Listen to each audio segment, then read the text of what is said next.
Hi guys! Magandang gabi! Welcome back po dito sa Gandara SRU channel for showbiz update. Andito na naman nga po akong muli nagbabalik. Ang nagmamaganda ninyo kachismasang Kim Pao. Wala na nga pong iba si Gandara upang magatid sa inyo ng latest update and fresh happenings patungkol kina Kim Chiu and Paolo Avellino. And para nga po sa gabing ito, so ayan patungkol sa pahiwatig ni Paolo Avellino at naisiparating sa lahat ang atin pong pag-uusapan. Napansin po ito lahat ng mga fans and ayun nga, matatalino na raw ang mga fans kaya gets na nila ang ibig sabihin ni Paolo Avellino dito. Kung gusto nang pumawala. Sana nga raw po sa management or anuman pong mga reasons, marinig at mapakinggan upang sa ganon ay maging malaya na silang dalawa ni Kim Chiu. So, ano ba yun? Pag-usapan nga natin. Pero bago po ang lahat, sa mga hindi pa nakaka-subscribe dito sa ating channel, maaari lamang na pindutin po ninyo ang subscribe button at notification bell na nandyan sa baba para mag-updated po kayo at ma-notify tuwing may bago tayong chika at balita hinggil sa Kim Pao. Basta po mga balita na may kinalaman kina Kim Chiu and Paolo Avellino, sagot na po natin yan. So, dito nga po muna tayo magsimula sa komento ni Elena Fernandez. Magandang gabi, Madam Elena. Sabi niya, the key symbolizes love nilang dalawa ni Paolo.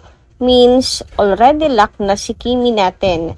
Wala nang makakaagaw kay Paolo lang siya hanggang dulo. Yan nga sinasabi ko, na talaga, lahat ng mga Kim Pao fans talagang naniniwala na may connection kay Paolo Avellino yung key necklace niya. Although, ito po ay regalo sa kanya ng Orochina since siya po yung endorser. Pero ako, naniniwala ako na si Kim Chiu yung pumili ng key necklace na yun or pinapili si Kim ano yung gusto niya to own. 'Di ba? Tapos, ayun nga, sabi ko, siguro si Kim yung pumili ng key necklace kasi paborito niya lagi niyang suot. Then yung mga fans, sabi nila, yung nag-research sila tungkol nga sa key necklace and ang daming meaning doon. Possible meanings, syempre, tungkol sa buhay, sa career, and tungkol na rin sa love. So, parang pagbubukas ng puso para sa pagbubukas ng puso again. Alam naman natin na si Kim Chiu ay nanggaling nga po sa pagka-broken and grabe nag-trending talaga siya kasi 12 years pa naman sinayang lang ni Sian Diomano. And ngayon, mukhang ready na si Kim. Buksan ulit yung kanyang puso kaya meron siyang paki necklace based sa interpretasyon ng mga fans. So, about naman sa business, ayun, doon ako naniniwala na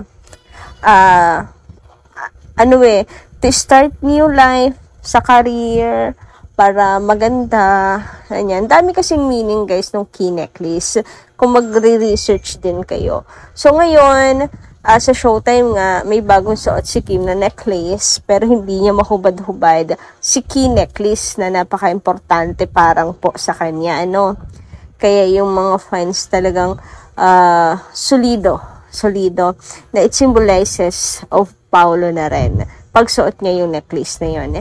Anyway, dumako naman tayo dito sa, symbolic IG post na yan. And sabi nga dito, pansin nyo, post from Kim Pao Global. Pansin nyo yung last slide ng Paolo's IG post. It really feels like there's a hidden message. The last photo speaks about truth. For me, it's a confirmation of Kim Pao's true relationship. The couple is real. Ayan. Tapos, ito naman yung pinag-uusapan natin kagabi. Yung pagtitake ni Paolo ng picture doon sa food nila. Tapos, ang nag-IG story ay si Kimi. Pag-aari ng isa, pag-aari na rin ng isa. Ganon. Parang sabi ko nga dito pa lang, para may confirmation na sa kanilang dalawa, isa na namamagitan sa kanilang dalawa, diba? Lagi sila din together, travel. Pagkatapos ng kanilang work, kagaya sa England, pwede namang uwi na, pero sila paiwan kasi meron silang sariling business. Sariling business. Meron silang photoshoot pa. Namasyal pa, nag-vacay pa sila. And together, ha? And always ganun, lagi silang magkasama. So, ayan. Doon pala sa pictures na yan, malinaw na may naisip parating yung dalawa. Samahan pa daw nito nga yung truth na yan. So, ibig sabihin, meron talagang gustong sabihin si Paulo na mayroong katotohanan na dapat malaman ng lahat. Na para bang, malalim kasi si Paulo, so baka gusto na niya talagang kumawala. Kaya, sa ano man, kumawala sa tali, kung ano man yung nagpipigil sa kanilang dalawa na umamin. Kontrata ba or management naman daw marinig naman daw marinig kontrata sa mga endorsement, kung meron man, ano man yung reasons, baka nais na kumawala ni Paulo sa tali and yung ilabas, ihayag ang katotohanan. So, ito sabi nga rito sa mga comments, parang may pahiwatig po, dilulo here. Ayan, sabay-sabay tayo magdilulo. So, hindi to confirmation ha, but pag didilulo nga sa mga pagbabasa ng mga kaganapan, nangyayari, pinapakita, naghalawan nilang dalawa, dilulo at your own risk. Pero maraming nagdidilulo bis nga sa galawan ng Kim Pao. So ito pa, true malalim si Pao, matalino. May ibig sabihin yan kasi nakaukit sa leeg ng ulo, truth. So ibig sabihin niyang ipaalam sa lahat na ang nakikita natin at iniisip sa Kim Pao ay pawang katotohanan. Iniisip ko nga kung ano ang connection yan at bakit kasama yan sa mga pictures sa ID niya. Sa akin lang ito na naiisip ko. And nandun mga sa may leeg nga, diba? So, parang gusto talagang sabihin, pero nananatiling nandun. Alam mo, parang nasa dulo ng dila mo na hindi mo masabi-sabi. Hanggang dun lang. So, idaan sa cryptic message. Sabi dito, for me, for real na sila. Ayaw pa nila aminin kasi nga, same sila na may contract sa mga endorsement nila. Panatag pa rin ako na in a relationship na sila talaga. And kailan nga kaya darating yung pag-amin ng dalawa, no? Ayan. Excited ako kasi sa galawan nila. Matatanggi pa ba? Friends pa ba? Very close friends pa ba? Always may differ talaga yan relationship. Naniniwala nga, maraming nagdidirulo na romantic relationship meron ang Kim Pao. Sabi naman ni Lolita Sebuk, matagal ko nang alam na silang dalawa na. Sa edad ko ba namang ito, hindi na ako maloloko pa. Kaya dasal na lang tayo para hindi sila maghiwalay. At magpakasal na sila. Hindi na sila nabata. Nasa edad na sila.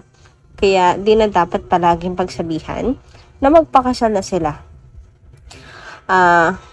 Yun? Magpakasal na sila. Ano yung man? Asayang. Baka masayang-masaya ako pag kinasal na sila. Ito lang, Kim Pao, ang nagbibigay kasiyahan sa akin. Pag-iisa. Basta makita ko lang maligaya sila, ay mas higit ang aking kasiyahan sa totoo lang. Ay gabi-gabi akong napupuyat sa kakabasa asyo. Makakakaabang sa'yo, Gandara. Ay, naku, sorry naman, Madam Lolita, kung napupuyat ko kayo. Dahil sa'yo lang, go. Ako naniniwala sa lahat ng balita tungkol sa Kim Pao. God bless you, Kim Pao, pati na din. Ikaw, Miss Gandara. Gandang gabi, Ma'am Lolita. Yan, hayaan nyo, aga-agahan ko naman kasi napupuyat pala kayo. Matutulog na ako, maaga pa akong gigising bukas para magsimba. Bukas ay unang linggo ng buwan ng Setyembre. Good night, Miss Gandara. Oo nga. Well, happy Sunday, everyone. Samantala, ayon naman kay Ma'am Norma Dayag, agree ako sa'yo, anak. Gyro's Kitchen. Alam mo, Gandara, may takot kami na baka si Julia B ay isidus na si Paulo. Kasi we know JB, lalong-lalo na at prika sila ni J.A. or Gerald A. May nalaman kasi ako tungkol sa B family. Hindi sila one-man woman. Therefore, isa yon sa ayaw ni GA. Parehas lang naman silang dalawa. Kaya puti, katauhan ni Gerald because of this issue. Buti na lang habang maaga ay mapaghiwalay na sila ni Kimi at papunta siya kay Sian. Hindi naman sila nagkatuluyan dahil di talaga sila magkapalaran dahil kay buti ni Kimi at nararapat lang na makahanap ng lalaking totoo magmamahal sa kanya. God bless to both of them, to bashers. Sige lang, bash lang kayo dyan sa Kim Pao para mas marami pong blessings na dumating sa kanila. Love all those positive words to Kim Pao. Yes, alam niyo naman ang kapalit po ng mga pang down nila kay Kim Chu and Paolo ay blessings, 'di ba? So keep on bashing. Good luck, bashers. Hindi niyo naman kami matitinag. So go lang, pagpatuloy nyo lang 'yan. Bahala kayong ma-stress sa buhay niyo. Charot. Anyway, hanggang dito lang muna guys sa aking update. Maraming salamat po sa inyong pakikinig. Kita-kits po muli sa susunod ko, chicas. Maraming salamat.